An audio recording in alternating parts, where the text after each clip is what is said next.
CISF central industrial security ಫೋರ್ಸ್ನಲ್ಲಿ ಒಟ್ಟು 1161 ವಿವಿಧ tradesman ಹುದ್ದೆಗಳ ನೇಮಕಾತಿಗಾಗಿ ಅಧಿಸೂಚನೆಯನ್ನು ಹೊರಡಿಸಿದ್ದಾರೆ. ಈ ಅಧಿಸೂಚನೆಯಲ್ಲಿ ಇರುವಂತಹ ಟ್ರೇಡ್ ಹುದ್ದೆಗಳು ಯಾವ್ಯಾವು, ಆ ಹುದ್ದೆಗಳಿಗೆ ಇರುವಂತಹ ವಿದ್ಯಾರ್ಹತೆ ಏನು, ಕನಿಷ್ಠ ಹಾಗೂ ಗರಿಷ್ಠ ವಯೋಮಿತಿ ಎಷ್ಟಿದೆ, ನೇಮಕಾತಿ ವಿಧಾನ ಎಷ್ಟು ಹಂತಗಳಲ್ಲಿ ನಡೆಯುತ್ತೆ, ಹಾಗೂ ಅರ್ಜಿ ಶುಲ್ಕ ಮತ್ತು ಅರ್ಜಿ ಸಲ್ಲಿಸುವಂತಹ ಕೊನೆಯ ದಿನಾಂಕಗಳ ಬಗ್ಗೆ ಸಂಪೂರ್ಣ ಮಾಹಿತಿಯನ್ನು ಈ ವಿಡಿಯೋದಲ್ಲಿ ನಿಮಗೆ ತಿಳಿಸಿಕೊಡುತ್ತೇನೆ. ನಮಸ್ಕಾರ ಸ್ನೇಹಿತರೆ, ಜಾಬ್ ನ್ಯೂಸ್ ಇನ್ ಫಿಂಗರ್ ಯೂಟ್ಯೂಬ್ ಚಾನಲ್ಗೆ ಸ್ವಾಗತ. ನಾನು ನಿಮ್ಮೆಲ್ಲರ ಸ್ನೇಹಿತ ಗುರುನಾಥ್. ಸ್ನೇಹಿತರೆ, CISFನಲ್ಲಿ ಒಟ್ಟು 1161 ಟ್ರೇಡ್ಸ್ಮನ್ ವಿವಿಧ ಹುದ್ದೆಗಳಿಗೆ ನೇಮಕಾತಿ ಅಧಿಸೂಚನೆಯನ್ನು ಹೊರಡಿಸಿದ್ದು ಅರ್ಜಿಗಳನ್ನು ಆಹ್ವಾನಿಸಿದ್ದಾರೆ. ಹಾಗಿದ್ರೆ ಎಷ್ಟು ಟ್ರೇಡ್ಗಳಲ್ಲಿ ಅರ್ಜಿಯನ್ನು ಕರೆದಿದ್ದಾರೆ ಅಂತಂದರೆ 13 ವಿವಿಧ ರೀತಿಯ ಟ್ರೇಡ್ಗಳಲ್ಲಿ ಅರ್ಜಿಯನ್ನು ಆಹ್ವಾನಿಸಿದ್ದು, ಆ ಟ್ರೇಡ್ಗಳು ಯಾವ್ಯಾವಪ್ಪ ಅಂತಂದರೆ cook, cobbler, tailor, barber, washermen, sweeper, painter, carpenter, electrician, mali, welder, charge mechanic, MP attendant. ಈ ಎಲ್ಲ ಟ್ರೇಡ್ಗಳಲ್ಲಿ ನೇಮಕಾತಿ ನಡೆಯಲಿದೆ. ಹಾಗಿದ್ರೆ ಈ ಹುದ್ದೆಗಳಿಗೆ ಮಹಿಳೆಯರು ಅರ್ಜಿ ಸಲ್ಲಿಸಬಹುದಾ ಅನ್ನುವಂತಹ ಪ್ರಶ್ನೆಗೆ ಹೌದು, ಮಹಿಳೆಯರು ಕೂಡ ಈ ಹುದ್ದೆಗಳಿಗೆ ಅರ್ಜಿಯನ್ನು ಸಲ್ಲಿಸಬಹುದು. ಎಕ್ಸ್ ಸರ್ವಿಸ್ಮೆನ್ ಅಭ್ಯರ್ಥಿಗಳಿಗೂ ಕೂಡ ಕೋಟಾ ಇದ್ದು ಇವರು ಕೂಡ ಅರ್ಜಿಯನ್ನು ಸಲ್ಲಿಸಲು ಅರ್ಹರಿರುತ್ತಾರೆ. ಹಾಗಿದ್ರೆ ಈ ಹುದ್ದೆಗಳಿಗೆ ಅರ್ಜಿ ಸಲ್ಲಿಸಲು ಬೇಕಾಗಿರುವಂತಹ ವಿದ್ಯಾರ್ಹತೆ ತಿಳಿದುಕೊಳ್ಳುವುದಕ್ಕಿಂತ ಮುಂಚೆ ಇನ್ನೂ ಯಾರು ನಮ್ಮ ಚಾನಲ್ ಅನ್ನು ಸಬ್ಸ್ಕ್ರೈಬ್ ಮಾಡದೆ ನೋಡುತ್ತಿದ್ದೀರಾ, ದಯವಿಟ್ಟು ಈಗಲೇ ಸಬ್ಸ್ಕ್ರೈಬ್ ಮಾಡಿ. ಹೊಸ ವಿಡಿಯೋಗಳ ನೋಟಿಫಿಕೇಶನ್ಗಾಗಿ ಬೆಲ್ ಐಕಾನ್ ಅನ್ನು ಪ್ರೆಸ್ ಮಾಡಿ. ಸ್ನೇಹಿತರೆ, ಈ 13 ವಿವಿಧ ರೀತಿಯ ಟ್ರೇಡ್ ಹುದ್ದೆಗಳಿಗೆ ಅರ್ಜಿ ಸಲ್ಲಿಸಲು ಬೇಕಾಗಿರುವಂತಹ ಕನಿಷ್ಠ ವಿದ್ಯಾರ್ಹತೆ ಏನಪ್ಪಾ ಅಂತಂದ್ರೆ SSLC ಪಾಸ್ ಆಗಿರಬೇಕು. ಜೊತೆಗೆ ITI ಪಾಸ್ ಆಗಿದ್ರು ನಡೆಯುತ್ತೆ, ITI ಮಾಡಲಿಲ್ಲ ಅಂತಂದ್ರೂ ನಡೆಯುತ್ತೆ. ಅದೊಂದು ಎಕ್ಸ್ಟ್ರಾ ಕೋರ್ಸ್ ITI ಮಾಡಿದವರಿಗೆ ಮೊದಲ ಪ್ರಾಶಸ್ತ್ಯವನ್ನ ನೀಡುವುದಾಗಿ ಅಧಿಸೂಚನೆಯಲ್ಲಿ ತಿಳಿಸಿರುತ್ತಾರೆ. 10ನೇ ತರಗತಿ ಪಾಸ್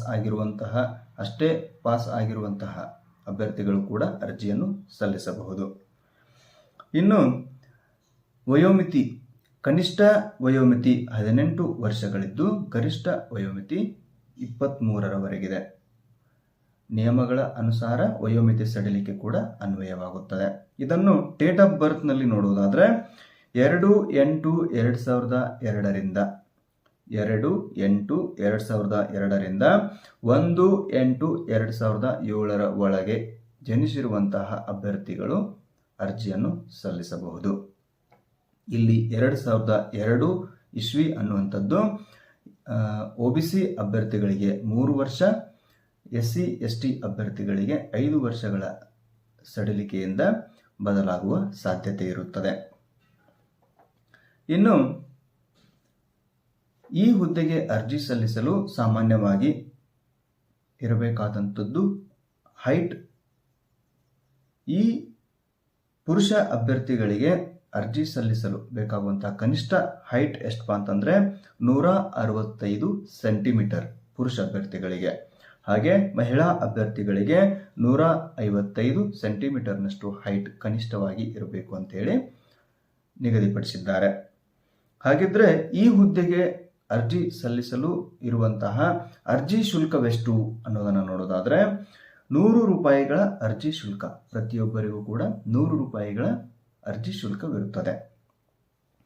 ಇನ್ನು ನೇಮಕಾತಿ ವಿಧಾನದ ಬಗ್ಗೆ ನೋಡೋದಾದ್ರೆ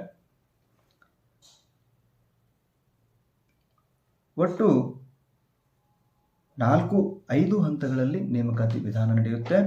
ಆ ಹಂತಗಳು ಯಾವ್ಯಾವಪ್ಪ ಅಂತಂದ್ರೆ PET physical efficiency test, document verification, trade test, CBT ಮತ್ತು ಮೆಡಿಕಲ್ ಎಕ್ಸಾಮಿನೇಷನ್. ಈ 5 ಹಂತಗಳಲ್ಲಿ ನೇಮಕಾತಿ ಪ್ರಕ್ರಿಯೆ ನಡೆಯಲಿದ್ದು PETಯಲ್ಲಿ ಏನಿರುತ್ತೆ ಅಂತಂದರೆ ಪುರುಷ ಅಭ್ಯರ್ಥಿಗಳಿಗೆ 1.6 ಕಿಲೋಮೀಟರ್ ರೇಸ್ ಇದನ್ನು ಪೂರ್ಣಗೊಳಿಸುವುದಕ್ಕಾಗಿ 6 ನಿಮಿಷ 30 ಸೆಕೆಂಡ್ಗಳ ಕಾಲಾವಕಾಶವಿರುತ್ತದೆ. ಹಾಗೆ ಮಹಿಳಾ ಅಭ್ಯರ್ಥಿಗಳಿಗೆ 800 ಮೀಟರ್ ರೇಸ್ 4 ನಿಮಿಷಗಳ ಕಾಲಾವಕಾಶ ಪೂರ್ಣಗೊಳಿಸುವುದಕ್ಕಾಗಿ ಕೊಡಲಾಗಿದೆ. ಇನ್ನು ಡಾಕ್ಯುಮೆಂಟ್ ವೆರಿಫಿಕೇಷನಲ್ಲಿ ನಿಮ್ಮ ಅಭ್ಯರ್ಥಿತನವನ್ನು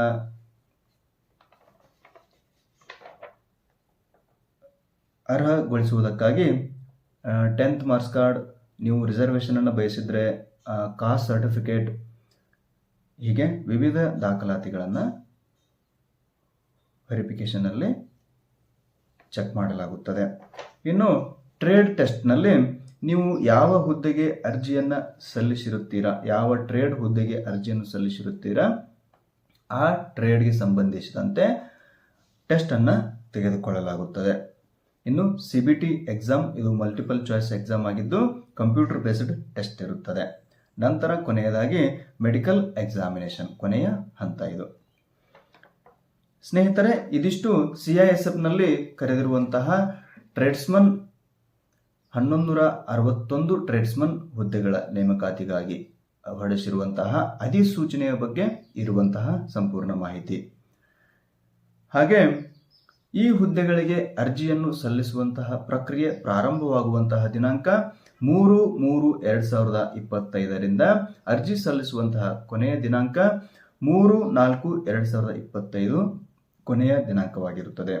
ಅರ್ಜಿ ಸಲ್ಲಿಸಲು ಬಯಸುವಂತಹ ಅಭ್ಯರ್ಥಿಗಳು ಕೊನೆಯ ದಿನಾಂಕದವರೆಗೂ ಕಾಯದೆ ಬೇಗನೆ ಅರ್ಜಿಯನ್ನು ಸಲ್ಲಿಸಿ ಕೊನೆಯ ದಿನಾಂಕದ ಸರ್ವರ್ ಸಮಸ್ಯೆಗೆ ಒಳಗಾಗಬೇಡಿ. ಸ್ನೇಹಿತರೆ, ಇದಿಷ್ಟು CISFನಲ್ಲಿ ಇರುವಂತಹ ಹುದ್ದೆಗಳ ಅಧಿಸೂಚನೆಯ ಬಗ್ಗೆ ಮಾಹಿತಿ. ಈ ನನ್ನ ಪ್ರಯತ್ನ ನಿಮಗೆ ಇಷ್ಟವಾಗಿದ್ದಲ್ಲಿ ವಿಡಿಯೋ ಲೈಕ್ ಮಾಡಿ, ನಿಮ್ಮ ಸ್ನೇಹಿತರೊಂದಿಗೆ ವಿಡಿಯೋಸ್ ಹಂಚಿಕೊಳ್ಳುವ ಮೂಲಕ ನನಗೆ ಇನ್ನಷ್ಟು ವಿಡಿಯೋಗಳನ್ನು ಮಾಡಲು ಪ್ರೋತ್ಸಾಹಿಸಿ. ಧನ್ಯವಾದಗಳು.